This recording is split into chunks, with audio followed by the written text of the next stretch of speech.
Good afternoon, everyone. Andy Jacob here with the DotCom Magazine Entrepreneur Spotlight Series. And for today's show, we've got Mr. Sean Clayton, who is the co-founder and CEO of Myosin. And you definitely do not want to miss this show. We've been trying to get Sean on for about 3 or 4 weeks, and he finally was able to find a slice of time for us to talk about what Myosin is doing with data science marketing. And it's very interesting. He works with Fortune 500 brands in Fintech. He works in the fitness industry, healthcare, retail, and e-commerce. And we're very delighted to have Sean on the show to ask some questions that I've been thinking about now for a few weeks. And we're just excited, Sean, to have you on the show today. Andy, great to be here. Thanks for having me. Wonderful. Sean, let's go ahead. And for those people that maybe haven't heard about Myosin or want more information about it, let's pull the lens back a little bit, Sean, and tell them what you do and what you specialize in over at Myosin. Yeah, absolutely. So Myosin, we're more of a consultancy at the end of the day. It's hard to put definition to things that are new in life, right? Because it's not necessarily comparative to other entities that are out there. But if you think about the direction that a lot of marketing is heading in today, there's the ability to become very personalized. There's the ability to understand all these different touch points about individuals. And as consumers, we leave a lot of data behind. What Myosin's done is in a good way, because I think there's ways that people do it in poor ways, is in a good way. We find the connective tissue that basically aligns consumers to different marketing channels, tactics, creative, and messaging that we might not necessarily see on a given basis. That means that somebody like myself, who you would define as a male, African-American, 40 plus, might not necessarily fit in a box. And so when you think about human behavior, there's a roundness to human behavior. There's an artistry to human behavior.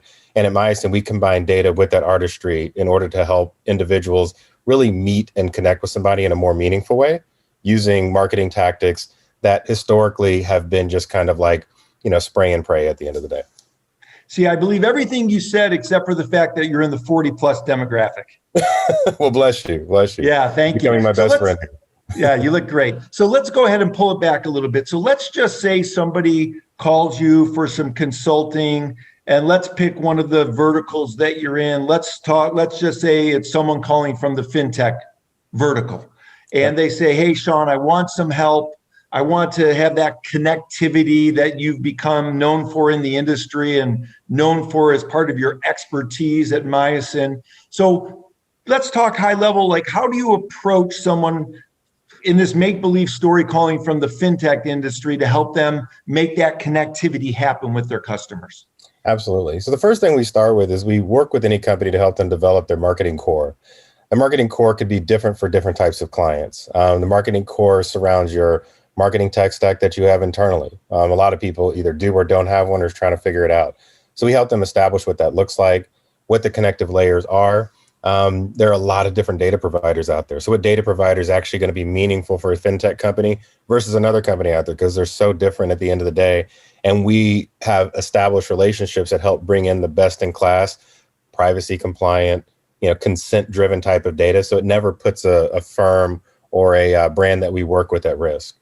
In addition to that, we have to make sure that people know how to use it, because it doesn't matter how well you might bring in Marketo, you might bring in a new DMP or whatever people are defining as a customer data platform or a CDP today. And if you don't know how to use it, it just sits there. You're spending hundreds of thousands of dollars a year, and it doesn't give you the power behind what you're wanting to accomplish. Then what we end up going through the process of establishing is inside of that marketing core, really looking at the funnel analytics, making sure we understand every aspect of the consumer journey. So when they go from, if it's a Fintech company, of course, they're going to be more B2B and how they acquire their consumers. So it's going from how do we establish what the MQL really looks like, our marketing qualified lead? How do we establish what a sales qualified lead looks like? What does that journey look like across the entire landscape? And how can we firm that up to find those opportunities that might be more of a sales issue? It might be more of a marketing issue. It might be more of just a pure acquisition and messaging issue.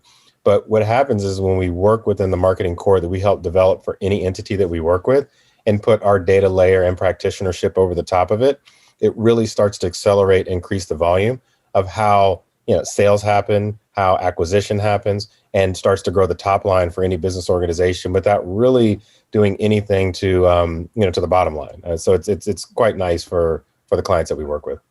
See, I love what you're saying, and it would seem to me, Sean, that even for a startup founder, if they're not diving in on this fabric of connectivity that you're talking about with their customers, they're probably making an error early on. So do you also help startup founders sort of find their way with their data science marketing platform so that they can start correctly and build from there? Is that sort of how it works?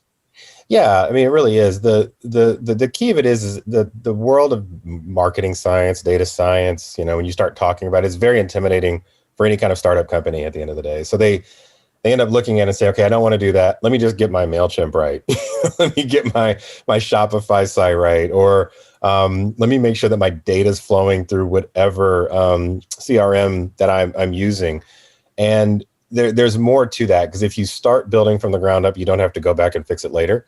You don't have to spend a ton of money trying to reorchestrate it. And it's very approachable. I mean, to stand up an S3 instance via AWS or Amazon, it's not expensive for anybody. And if you start with the core tenets in place, it really helps you accelerate a lot of the learnings and the things that you're going to be establishing, feedback loops, making sure that you really understand your customer lifetime value. Give you an example. I have a client, they do a really good job of selling personal protection products. The cost of that is very commoditized, but making sure that, hey, if I sell it now, because they're very focused on getting a high return on ad spend, but it might not be key for them to get return on ad spend if we understand that if somebody buys once, they're going to buy three more times after that. So I could really break even, establish a loss leader type of product approach in the beginning, but know that 40% of them are going to come back and purchase. Therefore, the investment in acquiring them is extremely low, and I can do other things on the back end that really starts to stretch that out and make that investment that looks a little bit scary up front become something a little more predictable down the road. And then you start to build a larger type of volume within your customer acquisition strategy without looking at the one thing that's sitting in front of you. And we help clients forecast what that's going to look like and do it rapidly. See, this is great. And what you're talking about is the lifetime value of a customer. And oftentimes, even founders or startup companies aren't really thinking in that sort of mindset. And what Sean's able to do with Myosin is get the founder thinking about the long-term value of a customer. And this idea in the sales cycle makes all the sense in the world, especially for a product or even a service that's commoditized, because like Sean says, maybe you start off with a loss leader that then eventually brings you into a long-term opportunity with a customer that at the end of the day brings profit to the bottom line. And this is the type of thing that a lot of companies need to think about, and Sean's an expert at. So let's take a look at that customer life cycle, Sean. So in today's age, is the customer life cycle one of the most important things for founders and startup companies to look at, as well as Fortune 500 brands?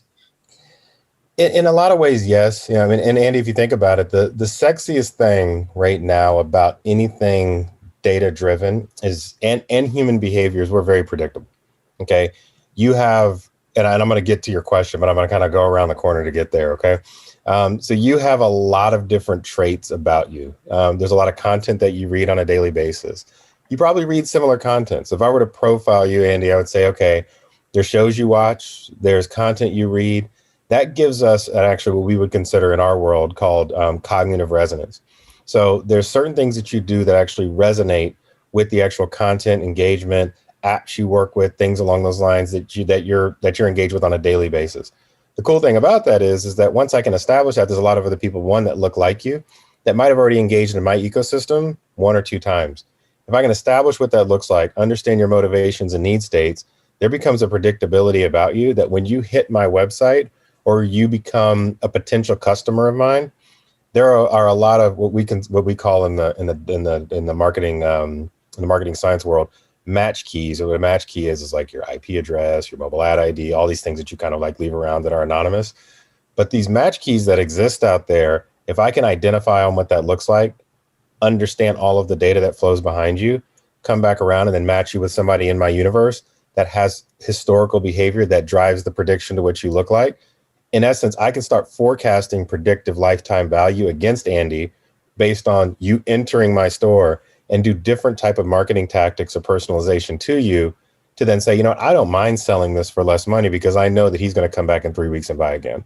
And that level of prediction helps forecast out the fear that a lot of CMOs and business owners have right now, because they can know that this pool of audience out there, if I can go out and grab them quickly and put them into my marketing ecosystem and do it in a privacy and compliant way, is game changing for any organization. And we've been able to literally double and triple clients' revenue in the direct to consumer market, drop cost per acquisitions in areas where people were, struggling to get, efficient subscription methodologies, because we can actually see this before it ever happens.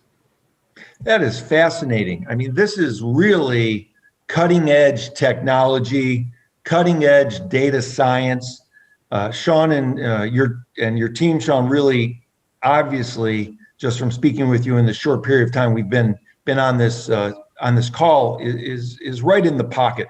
Let's talk about sort of data science just for a minute, because everybody's talking about it. You can't really turn on the TV without, hearing people talking about, how scary your data is out into the world, and how everybody's, sort of molding and manipulating your data to get you to do what they want you to do. So let's give some comfort to some people watching the show that are a little bit worried that their data's out there, and let's talk about sort of the positive things about all this data out into the data universe. Absolutely.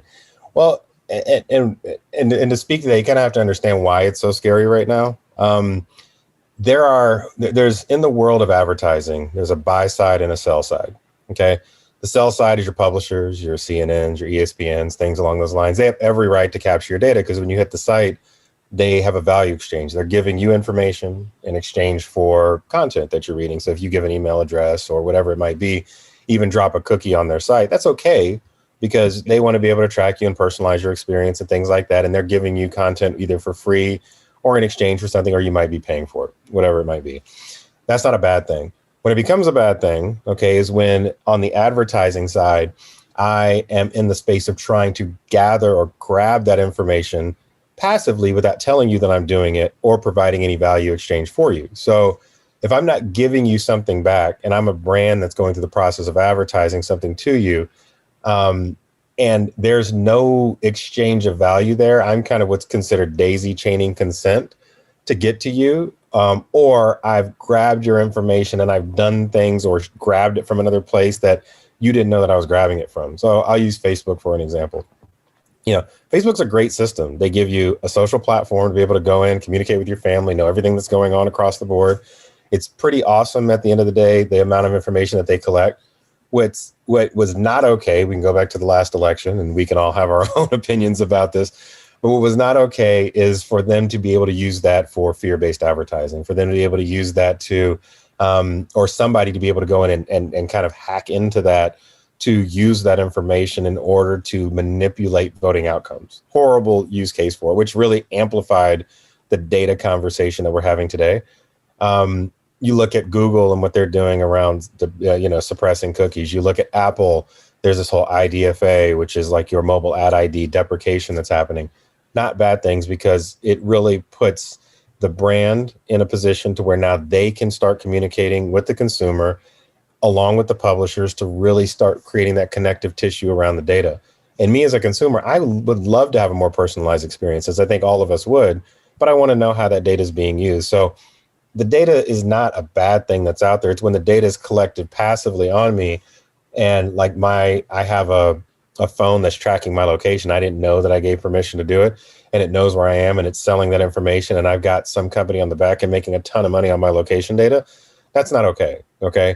But what is okay is if they say, hey, I'm going to give you a bunch of information if you enable this location data, like we can say Uber, and Uber doesn't sell the data, but Uber, I need them to find me. So yes, I will give them my location in exchange for that.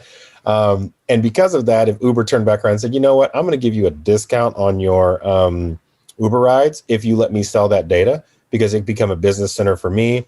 I'm giving you a discount, there's some value exchange, I'll gladly let them do that all day long to sell the data. So we just have to understand what that landscape looks like and not be so afraid of it as consumers, but also be more educated about it so that, we can really, we can really understand what's taking place on the other side, and it becomes more meaningful in the whole marketing landscape. See, that makes a lot of sense, Sean. And what I'd like to do now is let's look at this through the purview of someone watching the show who's a Fortune 500 CEO or C-level executive, or someone that's an Inc. 5000 company, with nice revenues, 3 to 10 to $60 million, even a startup founder. Let's look at it through their lens now. So they're watching the show, Sean, they're hearing about Myosin. They probably heard about you prior to the show, but now they're learning a little bit more about the CEO here.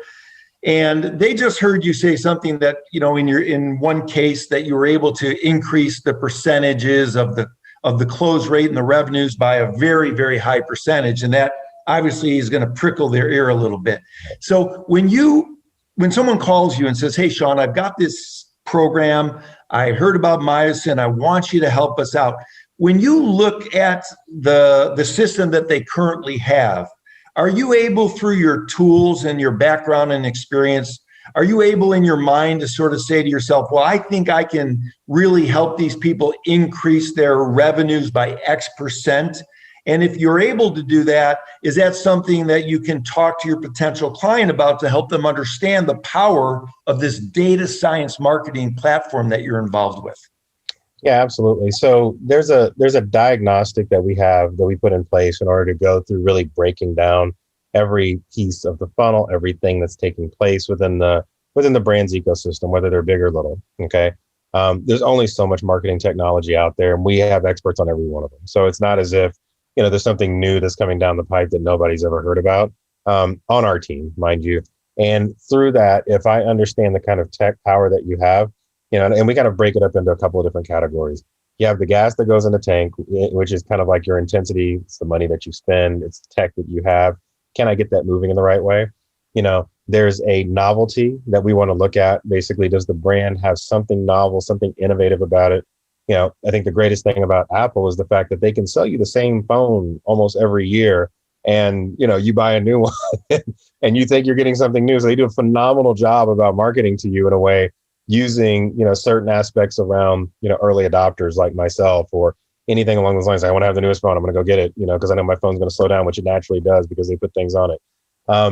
But, you have to have the novelty. You have to have the gas in the tank, which is your intensity, and you have to have some innovation around what's taking place.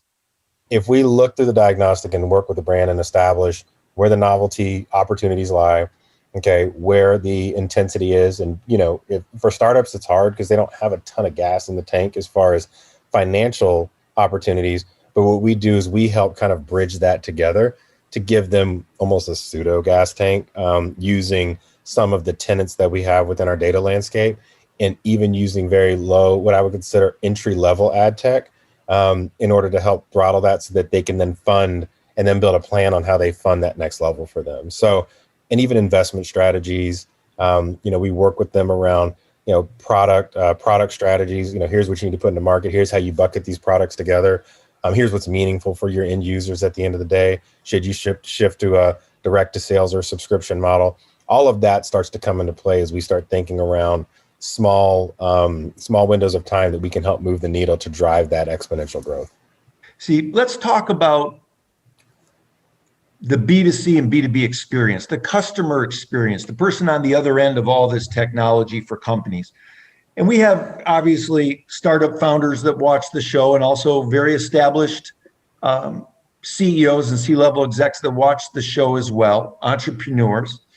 And from your experience, let's talk about the single most important thing. If you can take all this expertise that you have at Myosin, all the data science that you understand, and all the customers that you've worked with, and if you could think of one thing, Sean, that's like the single most important thing that companies can think about when dealing with their customers so that they can have a great company, how could you break that down for them?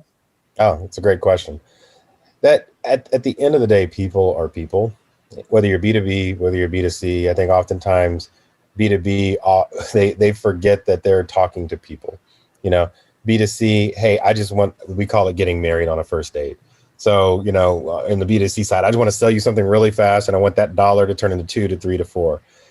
If you can back up a little bit and then identify how I can create brand advocacy and really what are the core tenets of my brand, which oftentimes when you're launching something quickly, people forget about. They just want to get a site up, they want to get photography, they just want to go to market, and sit well in that so that when you start making moves, every move that comes off of those brand tenets, that advocacy, that direction that you put in place, and understanding that people really are people, there's an art to them. They're not just blocks. They're not a one-person transaction. And I want to be able to communicate with that person long-term. Everything that comes off of that, when you think about the technology layer and the data that you put into place, will be a tactic and a strategy and a tactic in order to drive that exponential growth. And whether you're doing it with a company like ours, or whether you're doing it internally, if you put those tenets in place and really stick to them, you're not going to fail. See, I love that. People are people. And here's something I've had this question sort of in my back pocket waiting to talk to you for a few weeks because I'm very interested in this sort of conversation. And I knew that I was going to be speaking to you. So I just wanted to hear it from you first. So I feel that the phone has become sort of almost a lost art in the sales cycle. Everybody's on email, everybody texts, everybody's on Instagram and everything else out there. But it seems like there's less business being done on the phone. Mm-hmm. Do you see that in your experience talking to the companies that you speak with, or do they still rely on the phone the way they used to? And if they don't, is there an opportunity for companies to learn how to use the phone and actually communicate with people on a phone call to help their sales cycle and their closing ability? Absolutely. There's I learned this a long time ago.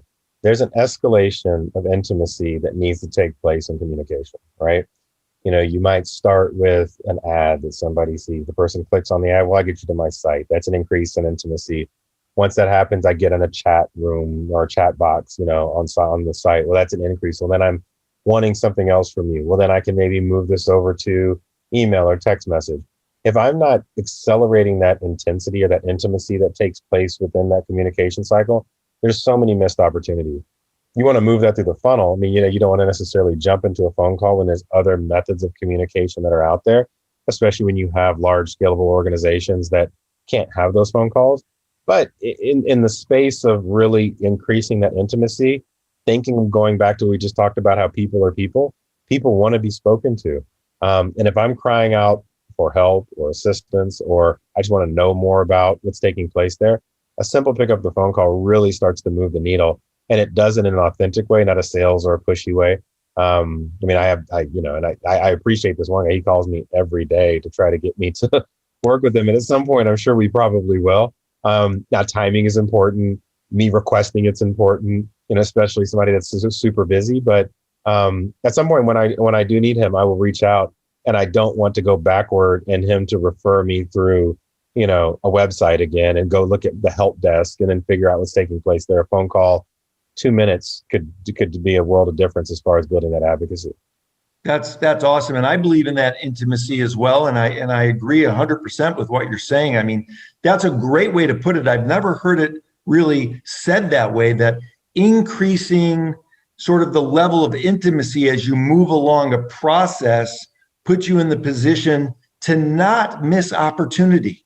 And I think that's a great way to look at it. And for those people watching the show, think about that. And you need someone like Sean and his company at Myosin maybe to help you in that process, because in today's day and age, missed opportunities decrease your revenue. Missed opportunities decrease your profitability. And in some businesses, margins are so important right now. Every time you miss a potential opportunity decreases that already small margin. So that's why this data science marketing is so important to you. Sean, let's turn the corner just a little bit. And I just want to talk to you about about an entrepreneur mindset, because you've been very successful. You've co-founded your company. You're the CEO. We have some people watching the show maybe that are going to step into becoming an entrepreneur or thinking about becoming an entrepreneur. Could you sort of peel the lens back a little bit and just talk generally about, let's say, what it takes to become a successful entrepreneur? Yeah. It's different for different people. I think if you look at the core tenets of it, it's less about, let me make sure that I have the best idea in the world. And it's more about just really stepping into gratitude. I know that it's a wide sweeping concept to a lot of individuals, but so many individuals have a good idea and they're fearful about if it's going to work. Well, if you have fear, you're going to draw more fear into what you're doing. Therefore, your product's never going to do what it needs to do. You have to be bold. You have to be, but you have to be grateful for the opportunities that are in front of you. Serving people is extremely important. So if you have a half-wit way of doing it and you think that the product's going to do everything without some element of service associated with it, it's not. I mean, unless it's, and even still, even if it's some amazing iPhone that's come, I'll use Apple for an example. Apple has these massive stores with a huge support department and making sure that they have tons of people that they're throwing at it. If they didn't, then they wouldn't be doing what they're doing right now. And people want to crave that experience. So, when you're thinking about anything from an entrepreneurial standpoint, think about how you want to be communicated with, how you want to be sold to, the feeling that you want to have when you're engaging with that brand. Do you want to be looking over your shoulder, questioning, did I make the right decision all of the time if I'm engaging with the product or services that you're selling? And if you can make sure that as yourself, you can answer those questions well, then you're not going to fail. But if you're doing it in a fearful based way, you're always worried about, where the next dollar is coming from, any of those aspects of things, all of that negativity is going to draw you down. And that negativity that draws you down is just going to hurt the business. And you just should probably stay in a safe space of, serving somebody else's dreams. But you have to be dream filled. You have to be gracious. You have to be gratitude filled. You have to really throw yourself out there. And once you do, you find it's going to be okay. That's awesome. I'm hearing you talk, and a lot of things are clicking in for me as we're speaking, Sean. And the last note that you just sort of struck on the piano, where you said stepping into gratitude. That's something I really have not heard before. And I love that saying. I may have to steal that if that's okay. Do you mind? Oh, absolutely. Absolutely. Yeah. Yeah, that is great, because that's really what makes people successful, when they step into gratitude, when they understand not only, how blessed and lucky they are to be able to become an entrepreneur, but also sharing that blessing with their customers to do everything they can to make their customers not only happy, but successful. And if you can make other people successful, that's really stepping into gratitude in a big way. And that's exactly, now that I'm seeing it and hearing it and meeting you finally, how Myosin has been able to develop and build this company by stepping into gratitude. And this has really been an amazing interview for me, Sean, because I did get some answers to some very burning questions that I had, but also I got to meet you. And I hope you and I can remain friends, because this has just been extraordinary. And I wanted to thank you so much for coming on the show today. Absolutely, Andy. Thank you for the time. It's been fun. I've had a good time chatting with you. Okay. And lastly, before we go, and I know your time is busy and you sliced out some time today, let people know how they can get a hold of you, Sean, and for all the people wanting to increase what they're doing through Myosin's offering, how can they get a hold of you and let them get a hold of you immediately, hopefully? Absolutely. So website, myosin.io. You see the name in the corner, just put .io behind it, .io. LinkedIn as well. You could definitely connect with us that way. And we'd be excited to jump on any opportunity, at least have a conversation about it, and be a guiding light in some way, shape, and form. I love it. He'll be a guiding light. You will step into gratitude with Sean Clayton. Sean, thanks again so much. Absolutely. Thank you, Andy.